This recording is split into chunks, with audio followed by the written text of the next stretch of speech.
Well, she has seen an emerging business opportunity, um, which apparently is more common in Europe than it is in the United States, which is men that live at home what is considered past an appropriate age. And I think, European families tend to stay together longer, but in America, we tend to think our children should leave at a certain age and sort of pursue independence. And so Paula, my character, sees this opportunity to create this business model, and she is determined that men develop self-esteem best during a romantic relationship and that they mature best during a romantic relationship. So she puts together this business model whereby she creates a relationship, she moves them out of the home, and then she very gracefully breaks up with them. But there they have moved on and they're out into the world and they are functioning as adults, as we consider adults. And so this has been a very successful business for her, and she's done it with some style and panache and without really torturing people. And then she meets Matthew McConaughey, and everything that she thinks has been so winning and so smooth sort of is turned inside out, and she finds herself really out of her league. Well, when I was first told about the idea of it, before there was an actual script, and I just thought it was a really interesting examination of this new idea of men and women, and just the idea that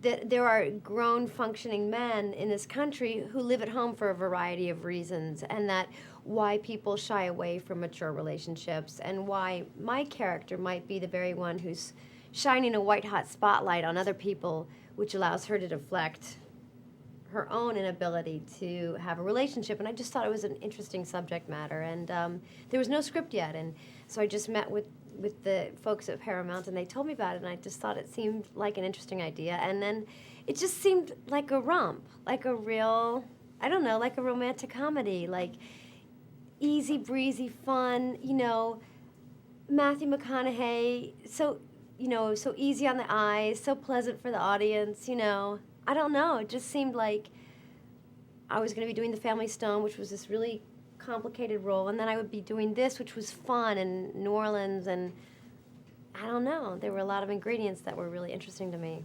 Well, I always look for something that I've not done yet, and this particular movie, Failure to Launch, fell just almost perfectly in the middle of these two very different projects. The first was The Family Stone, and then Failure to Launch, and then this movie called Spinning into Butter, which we just finished at the end of November. And they were all very different, and I think, I think that's what's most interesting to actors, is to do things you've not done before, and what is, seemingly easy as an audience to look at isn't always the easiest thing to do. And I had not done a part like this. I hadn't done a romantic comedy like this, and for me, I just look for things that have components that are challenging or intimidating or new or different, and not arbitrarily so, because then you can find yourself in a terrible mix, but just things that I haven't done. Now, do you ever get concerned about being typecast after being Carrie Bradshaw?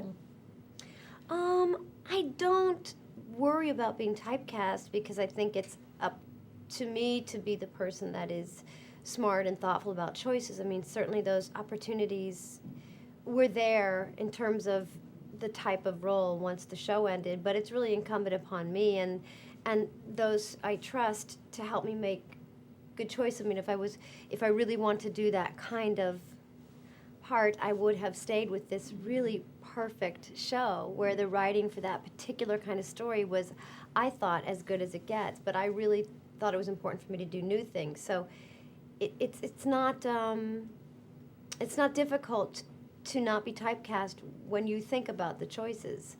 And really, the seduction is doing the familiar, and those are often the most,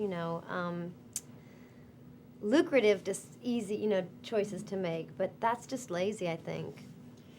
Well, I certainly understand the inclination to keep a child. Now that I have my own son, the thought of him leaving, even if it's appropriate, seems unbearable. So I can see how a parent gets into this sort of trap of providing this very wonderful, comfortable, safe environment, but I also think it's really necessary for young people to explore their independence and find themselves really challenged by the world. And so, as a mother, the thought of my son leaving is really just unbearable, but he is 3 and 3 months. So, this is why this is the case now. I think, my mother really encouraged us to, experience the city and take the subways on our own and the buses and become independent thinking people. And I think that's what really most parents want. Mm-hmm. But it's hard to, I'm sure it's very hard to turn a child out, because I'm sure it's wonderful to have a child in your house as long as they're, not too slovenly and,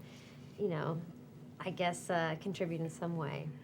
Now, as far as the romantic relationships go between men and women, do you think it's evolved any lately, or that men maybe understand women more now, or vice versa? Well, I think there's certainly a lot more discussions about sexual politics and roles, and but I think the complicated thing about relationships between men and women is that they just keep changing, and I think every time a generation thinks they've learned the rules, or this idea of whatever the dynamic for that particular generation is meant to be, there's a new idea. And I think it's complicated in a wonderful way by, people of my generation who sort of reap the benefits of the previous generation. And so we have sort of seemingly have it all. Mm-hmm.